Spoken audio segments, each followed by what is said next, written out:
രണ്ടാം പിണറായി സർക്കാരിൻ്റെ മൂന്നാം വർഷം ഇപ്പോൾ പൂർത്തിയാക്കിയിരിക്കുകയാണ്. ഏറെ വിവാദങ്ങൾക്കും ഏറെ വാദപ്രതിവാദങ്ങൾക്കും പ്രതിസന്ധികൾക്കുമൊക്കെ ഇടയിൽ മൂന്നാം വർഷം ഇങ്ങനെ പൂർത്തിയാക്കാൻ പെടാപ്പാടുപെട്ട ഒരു വിവരം അത് മുഖ്യമന്ത്രി പിണറായി വിജയന് തന്നെയാണ് നന്നായിട്ടറിയാവുന്നത്. മൊത്തത്തിൽ 8 വർഷം പൂർത്തീകരിച്ച സർക്കാർ എങ്ങനെയൊക്കെയോ മുങ്ങാതെ മുന്നോട്ട് നീങ്ങുന്നുവെന്ന് പറയുന്നതാകും കൂടുതൽ ശരി. പലതരം ആരോപണങ്ങളാണ് ഈ കാലയളവിലൊക്കെ തന്നെ കേൾക്കേണ്ടി വന്നിട്ടുള്ളത്. അതിൽ വലിയ തോതിൽ തന്നെ കോൺഗ്രസും BJPയും പ്രതിരോധം തീർത്തപ്പോൾ അതിനെയൊക്കെ തൃണവൽക്കരിച്ചുകൊണ്ട് അതിജീവിച്ചുകൊണ്ട് പലതരം പദ്ധതികൾ മുന്നിൽ കാട്ടിയാണ് സർക്കാർ പ്രതിരോധവുമായി മുന്നിട്ടിറങ്ങിയത്. പല പരിഷ്കാരങ്ങളും നാം കണ്ടിട്ടുണ്ടായിരുന്നു. എന്നിരുന്നാലും ഇപ്പോഴത്തെ സർക്കാർ ഏത് നിമിഷവും മുങ്ങിപ്പോകുമെന്ന ആരോപണം പ്രതിപക്ഷം ആരോപിക്കുകയാണ്. അടുത്ത മാസം ഏറ്റവും വലിയൊരു ധനപ്രതിസന്ധി മുന്നിൽ നിൽക്കുന്നു. 10,000 കോടി രൂപയ്ക്ക് അടുത്ത് കണ്ടെത്തിയില്ലെങ്കിൽ സർക്കാർ സംവിധാനങ്ങൾ തന്നെ അവതാളത്തിലാകുന്ന ഒരു സാഹചര്യം. 6 മാസക്കാലമായി ക്ഷേമ പെൻഷൻ മുടങ്ങി.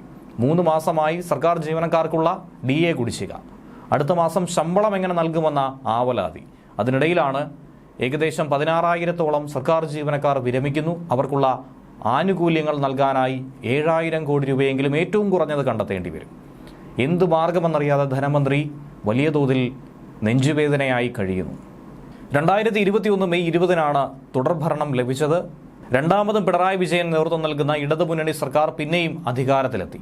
3 വർഷം ഇപ്പോൾ മന്ത്രിസഭ പൂർത്തീകരിച്ചിരിക്കുന്നു. മുഖ്യമന്ത്രിയുടെ ഓഫീസിൽ ചെറിയ തോതിലെങ്കിലും കേക്ക് മുറിച്ചുള്ള ആഘോഷങ്ങൾ കഴിഞ്ഞ ദിവസം ഉണ്ടായിരുന്നു.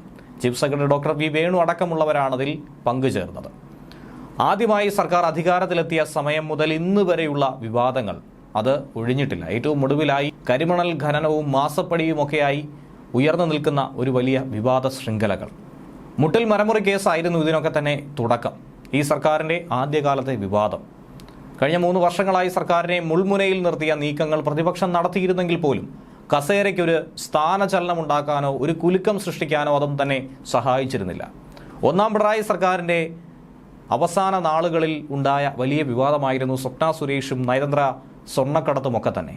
അതിലൂടെ കസേര തെറിക്കുമെന്നും ഇടതുപക്ഷ വിരുദ്ധ വികാരം ജനങ്ങൾക്കിടയിലുണ്ടെന്നും രണ്ടാം പിണറായി സർക്കാർ ഉണ്ടാകില്ല എന്നുകൂടി പ്രതിപക്ഷം ഉറപ്പിച്ചിരുന്നു. പക്ഷേ കണക്കുകൂട്ടലൊക്കെ തെറ്റിച്ചായിരുന്നു രണ്ടാം പിണറായി സർക്കാർ അധികാരത്തിലെത്തിയത്.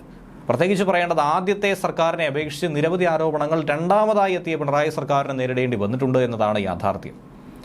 ഇന്നേ വരെ കേരളം കണ്ടിട്ടുള്ള ഏറ്റവും വലിയ മിസ്മാനേജ്മെന്റ് ധനകാര്യത്തിൽ ഉണ്ടായിരിക്കുന്നത് ഈ സർക്കാരിലാണ് എന്നുള്ള ആരോപണമാണ് പ്രധാനമായും നേരിടേണ്ടി വന്നിട്ടുള്ളത്.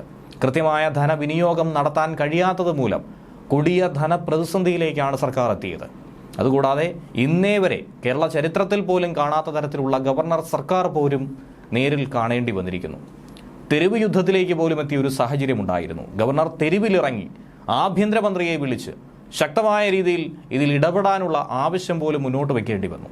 ഗവർണർ സർക്കാർ പോര് ആ രീതിയിൽ വളരെ മൂർധന്യാവസ്ഥയിലേക്ക് എത്തിയിരിക്കുന്നു.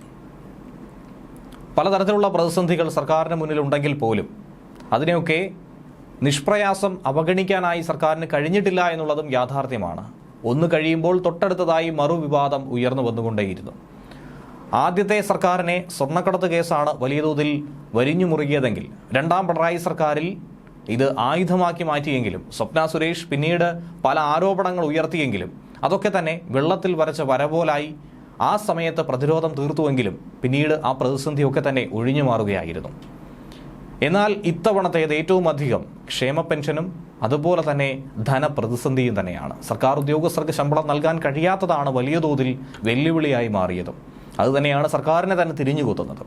കിഫ്ബി, പെൻഷൻ കമ്പനി അങ്ങനെയുള്ള നിരവധി സ്ഥാപനങ്ങളിൽ നിന്നും എടുത്ത വായ്പ അത് സംസ്ഥാനത്തിൻ്റെ പൊതുകടത്തിൽ കേന്ദ്രം ഉൾപ്പെടുത്തുകയും അതിലൂടെ സർക്കാരിന് എടുക്കാൻ കഴിയുന്ന വായ്പാ പരിധി വലിയ തോതിൽ വെട്ടിക്കുറച്ചത് സർക്കാരിനെ വല്ലാതെ വെട്ടിലാക്കിയിരുന്നു. ഇതുകൂടാതെ ധനകാര്യ കമ്മീഷൻ വിഹിതം വലിയ തോതിൽ കുറഞ്ഞു. GST നഷ്ടപരിഹാരം ഇല്ലാതായി. പല പദ്ധതികളിലെ കേന്ദ്ര ഗ്രാന്റ് കുറഞ്ഞു. ഇതൊക്കെ തന്നെ സംസ്ഥാന സർക്കാരിന് വലിയ തിരിച്ചടിയായി മാറി. എങ്ങനെ മുന്നോട്ട് നീങ്ങുമെന്നറിയാത്ത ഒരു പ്രതിസന്ധി അത് സൃഷ്ടിച്ചു. ഭരണത്തുടർച്ച ഉണ്ടാകുമെന്ന് ഒരുപക്ഷെ CPM പോലും കരുതിയിട്ടുണ്ടാകില്ല. അങ്ങനെ അടുത്ത സർക്കാരിലേക്ക് ഈ ബാധ്യത വെച്ച് നീങ്ങാമെന്നുള്ള കണക്കുകൂട്ടലായിരിക്കണം ഒരുപക്ഷെ ആദ്യത്തെ പിണറായി സർക്കാരിനുണ്ടായിരുന്നത്. പക്ഷേ ആ ബാധ്യത കൂടി ഏറ്റെടുക്കേണ്ട ഒരു വലിയ ഭാരം അതും മുഖ്യമന്ത്രി പിണറായി വിജയന്റെ ചുമരിലേക്കാണ് വന്നിട്ടുള്ളത്.